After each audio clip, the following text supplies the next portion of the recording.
తీసుకొచ్చారు కదా యువ సమ్మేళనం సదస్సుకి ఎలా అనిపిస్తుంది? బాగుంది. అంటే ఫ్యూచర్ కి మన టెక్నాలజీ పరంగా ఎలా ఏం చేస్తే బాగుంటది అని చెప్పారు. బాగుంది, బాగా చెప్పారు. దీంట్లో కొంతమంది అయినా ఉపయోగపరుచుకుంటే బాగుంటది. దాని వల్ల చాలా మందికి ఎంప్లాయ్మెంట్ కూడా ఉంటుంది. సో అంటే లేడీస్ ఎప్పుడు కూడా వెనక ఉండకూడదు, అందరూ ముందు ఉండాలి అని చెప్పారు కదా. ఇలాంటి ఇన్స్పిరేషన్ మాట చెప్పారు కదా మీరు. ఇప్పుడు సొసైటీలో మాక్సిమం లేడీసే కదా వర్క్ చేస్తున్నారు.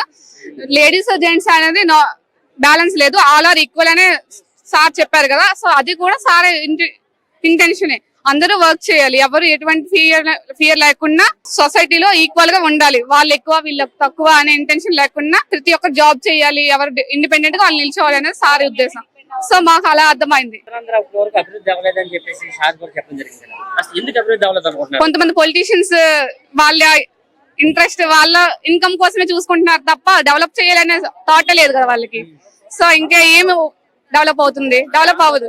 నెక్స్ట్ జనరేషన్ అనేది వలస వెళ్లకుండా ఉండాలంటే ఇప్పటి నుంచి డెవలప్మెంట్ స్టార్ట్ చేయాలి. లేదు అంటే నెక్స్ట్ జనరేషన్ కూడా ట్రాన్స్ఫర్ అవుతుంది కదా. ఇంకా అంటే చాలా సేపు శ్రీనిబాబు గారు మాట్లాడారు కదా, మీకు బాగా నచ్చిన అంశం ఏంటి? అంటే కొంచెం ఇన్స్పిరేషన్ గా ఉంది. తన స్టోరీ కానీ ఎక్కడి నుంచి వచ్చారు, తన అంటే ఒక చిన్న విలేజ్ నుంచి వచ్చి అంత పొజిషన్ అచీవ్ చేశారంటే గ్రేటే కదా. అది బాగా అనిపించింది.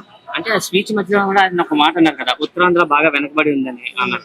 సో ఎందుకు వస్తుంది వెనకబడి ఉందంటే, ఇప్పుడు మనం ఉత్తరాంధ్ర వెనకబడింది అని చెప్పేసి మనం అనుకుంటున్నాం. ఎందుకు? మనకు రావాల్సిన పెట్టుబడులు నిధులు ఏమి రాలేదు కాబట్టి. ఎందుకంటే అక్కడ డెవలప్ అయిన ఎవరైతే ఎంటర్ప్రిన్యూర్స్ ఎవరైతే ఉన్నారో వాళ్ళు వచ్చేసి వైజాగ్, హైదరాబాద్ అటువైపు వెళ్ళిపోతున్నారు. కానీ ఈ పర్టికులర్ గా ఈ రీజియన్ లో ఉండే డెవలప్మెంట్ అనేది ఏ విధంగా లేదు. అందుకని చెప్పేసి ఆయన ఏంటంటే ఈ ఏరియా నుంచి వచ్చాం కాబట్టి పర్టికులర్ గా ఈ ఏరియాని మనం ఎలా డెవలప్ చేసుకుంటాం, ఎంతమంది ఎంటర్ప్రిన్యూర్స్ ని పర్టికులర్ గా మనం ఈ రీజియన్ నుంచి బయటకు తీసుకొద్దాం అని చెప్పేసి ఆయన చెప్పాలనుకున్నారు. అది కొంచెం ఇన్స్పైరింగ్ గా అనిపించి మనం కూడా ఈ ఏరియాని మనం డెవలప్ చేసుకున్నాం, ఇది మంది అని చెప్పడానికి ఆయన అది మీటింగ్ చెప్పారు. మనకి కూడా ఒక సముద్రం ఉంది, తీర ప్రాంతం ఉంది. సో ముంబై అంత బాగా డెవలప్ అయింది, కానీ వైజాగ్ ఎందుకు ఇంత బాగా డెవలప్ అయింది అనుకోండి. ఇప్పుడు మనం చూసుకుంటే మనకి హిందుస్థాన్ షిప్ యార్డ్ ఉంది ఇక్కడ. హిందుస్థాన్ షిప్ యార్డ్ లో మనకి బోల్డ్ అన్ని షిప్స్ ఇవన్నీ వస్తున్నాయి. కాకపోతే ఏంటంటే ఈ పర్టికులర్ ఈ ఆంధ్ర రీజన్ ఏదైతే ఉందో మనకి చెప్పారు కదా స్పెషల్ స్టేటస్ ఇదని, మనకి అది ఏమీ రాలేదు. ఇప్పుడు రాజకీయ నాయకులు వాళ్ళ సొంత లాభం చూసుకుంటున్నారా, లేకపోతే మనకి అభివృద్ధి కోసం ఏమైనా పాటు పడుతున్నారు మీరు అనుకుంటున్నారా? ఇప్పుడు మీరు చెప్పారు కదా సొంత లాభం అని. సొంత లాభానికి అభివృద్ధికి చూసుకుంటే మీరు ఇప్పుడు క్వశ్చన్ చేశారు కదా, మీ ఆస్పెక్ట్ ఏ విధంగా ఉంటది? మీరు చెప్పండి. మీరు క్వశ్చన్ వేశారు కదా, మీ దగ్గర కూడా ఆన్సర్ ఉంటది కదా.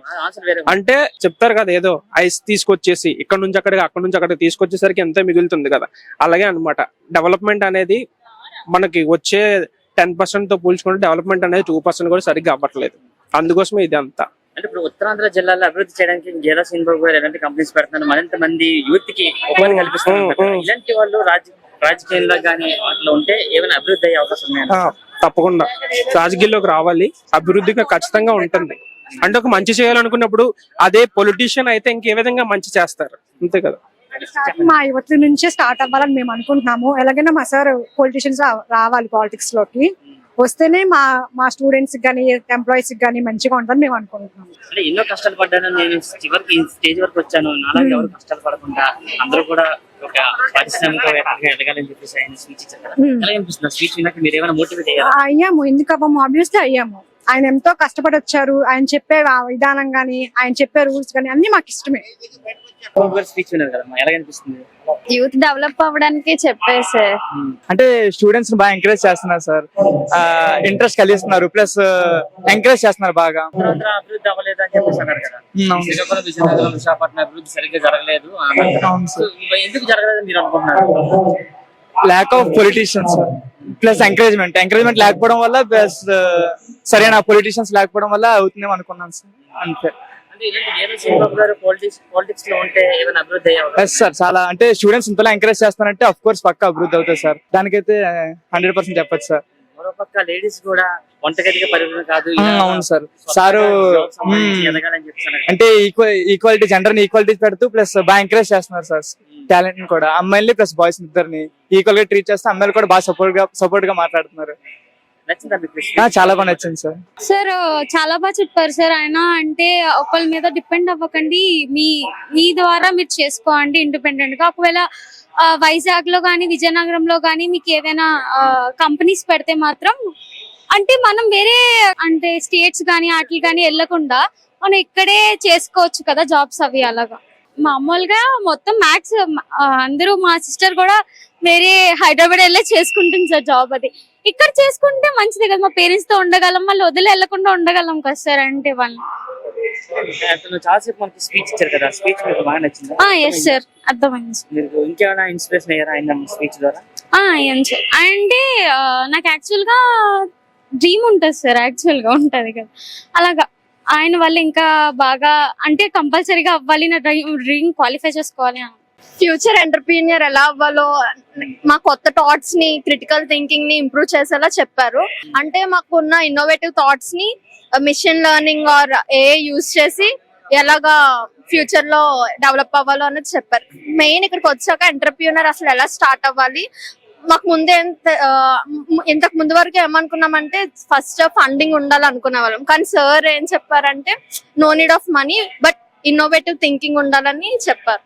సో సార్ కూడా నేను చాలా కష్టపడి ఈ స్టేజ్ వరకు వచ్చాను, సో మీరు కూడా నన్ను ఇన్స్పిరేషన్ గా తీసుకొని మీరు కూడా నాకన్నా ఇంకా డెఫినెట్లీ సో ఈ మాట విన్నాక మీకు ఇంకా సార్ లాగే మేము కూడా సార్ కూడా మాలాగే మిడిల్ క్లాస్ ఫ్యామిలీ నుంచి వచ్చారు. సో రిచ్ గా ఉండాలి, మనీ ఉండాలి అంటే కాకుండా సో మనకి ఇండిపెండెంట్ గా నాలెడ్జ్ ఉండి టాలెంట్ ఉంటే పైకి రావచ్చు, ఎంటర్ప్రీనర్ అవ్వచ్చు అని తెలుస్తుంది. ఇప్పుడు ఉత్తరాంధ్ర జిల్లాలో డెవలప్ అవ్వలేదని చెప్పేసి అన్నారు కదా, ఎందుకు డెవలప్ అవ్వలేదు అనుకుంటున్నారు? మెయిన్ గా ఇక్కడ ఫస్ట్ ఏంటంటే ఇప్పుడు మేము గ్రాడ్యుయేట్ అయినందుకు మాకు ఒక్క ఆపర్చునిటీ కూడా ఫస్ట్ ఇక్కడ ఏం లేదు.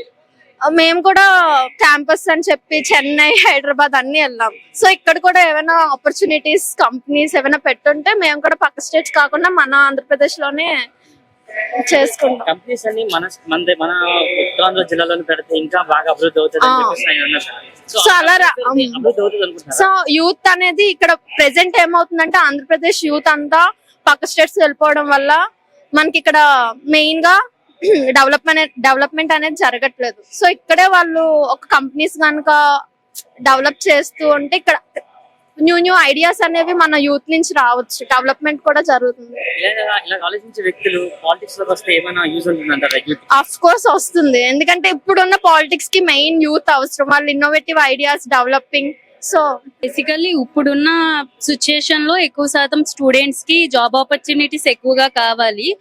బట్ అందరూ ఇక్కడ బేసిక్ ప్లాట్ఫామ్స్ కూడా లేకపోవడం వల్ల అందరూ డిఫరెంట్ సిటీస్ కి వెళ్ళి అక్కడ కల్చర్స్ కి అలవాటు అవ్వకుండా వచ్చేస్తున్నారు. సో ఇక్కడ కొంచెం ప్రొవైడ్ చేస్తూ వేకెన్సీస్ ప్రొవైడ్ చేస్తే మేము కూడా కొంచెం డెవలప్ అవుతాము. సార్ ద్వారా మాకు అదే తెలిసింది. ఓకే, యూజ్ అయింది సమ్మిట్ అనేది యంగ్ ఎంటర్ప్రైనర్స్ కి అనేది చాలా ఇంపార్టెంట్ కూడా ఇండస్ట్రీస్ గా ఎదగడానికి.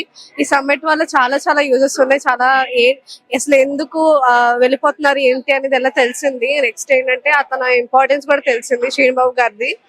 అండ్ చాలా హ్యాపీగా ఉన్నాను ఈ సమ్మిట్ కి వచ్చినందుకు. Thank you. మనం డిగ్రీస్ చదువుకొని పక్క రాష్ట్రాలకు వెళ్ళిపోతున్నారు అని చెప్తాను కదా, అసలు ఎందుకు ఉత్తరాంధ్ర అభివృద్ధి అవ్వాలని అనుకుంటున్నారు? అంటే లైక్ కేర్ తీసుకోవట్లేదు, ఎవ్రీ సిటీ దీనికి కేర్ తీసుకోవట్లేదు. వెళ్తే నార్త్ వైపు వెళ్ళిపోతున్నారు, లేదా ముంబై, ఢిల్లీ అటువైపు వెళ్తున్నారు, లేదా సౌత్ తమిళనాడు వెళ్తున్నారు. ఆంధ్ర ఓకే ఏంటంటే అది చూస్తున్నారు, ఒక ఆంధ్ర అంతేగాని చూస్తున్నారు అంతే. ఇలాంటి కంపెనీస్ ఇంకొక 2-3 కానీ 2-3 సరిపో. మన ఈ పాపులేషన్ కి 2-3 కంపెనీస్ సరిపో, చాలానే రావాలి. ఇంకా అభివృద్ధి అవుతుంది అనుకుంటారా? ఒక ఛాన్స్ ఇంప్రూవ్ అవ్వచ్చేమో. వెళ్ళకుండా అయితే కొన్ని కంపెనీస్ కొన్ని 1000 కంపెనీస్ వస్తే బాగా మంచిది. భవిష్యత్తు మలుచుకో అంటూ ఇవాళ పల్సస్ అధినేత డాక్టర్ గేదెల శ్రీనిబాబు గారు యువతకి చాలా మంచి సందేశాన్ని ఇచ్చారండి. ఉత్తరాంధ్రలో వలసలు ఎక్కువ అవుతున్నాయి. ఎందుకంటే ఉత్తరాంధ్ర ఎస్పెషల్లీ చెప్పాలంటే వైజాగ్ లో చాలా ఆర్థిక అంటే వనరులు చాలా ఉన్నాయి, ముడి సరుకులు బాగా ఉన్నాయి, కానీ దాన్ని యూటిలైజ్ చేసే సిస్టమేటిక్ లేదు. ఎందుకంటే ఎవరి స్వార్థానికి వాళ్ళు చాలా వరకు నాశనం చేసేస్తారు. గవర్నమెంట్ అయితే ఉద్యోగాలు ఇవ్వటం లేదు. కానీ ఈవేళ యువతకి ఒకరి మీద డిపెండ్ అవ్వకుండా మనమే అంటే ఎక్కడో విశాఖ జిల్లాలో మారుమూలన పుట్టి ఆ రోజు ఇంకా ఏమి అవకాశాలు లేవు. ఇవాళ చాలా అవకాశాలు ఉన్నాయి యువతకి. ఆ రోజు ఎవరు ఏ అవకాశాలు లేని రోజుల్లోనే ఒక ఆంధ్ర యూనివర్సిటీ ద్వారా అంచెలంచెలుగా ఎదిగిన గేదెల శ్రీనిబాబు గారు ఇవాళ ఆదర్శంగా యువతకి చెప్పడమే కాదు, చేసి తనకు తను ప్రూవ్ చేసుకొని యువతకు సందేశాన్ని ఇవ్వడం, వాళ్ళు ఎలా ఎంటర్ప్రీనియర్ గా ఎలా వెళ్ళాలి, ఎలా వాళ్ళు కొత్త కాన్సెప్ట్ కనిపెట్టి నైపుణ్యాన్ని తరగతి గదిలో నైపుణ్యాన్ని వాళ్ళు భవిష్యత్తు కోసం ఎలా మలుచుకోవాలి, మన ఉద్యోగాల కోసం ఆశ పడకుండా వలసలకు వెళ్లకుండా ఉద్యోగ కల్పన సృష్టించి మనతో పాటు 100 మందికి 1000 మందికి ఉద్యోగాలు ఇచ్చే దిశగా వారు ఈవేళ సందేశాన్ని ఇవ్వడం జరిగింది. దాని కాలేజెస్ నుంచి చాలా మంది రావడం, చాలా ఆసక్తిగా వినడం, దాన్ని ఇంప్లిమెంట్ చేస్తారని భవిష్యత్తులో చాలా ఆశావాద దృక్పథంగా ఉన్నాము. నేను లాయర్ కళావతి కరణం.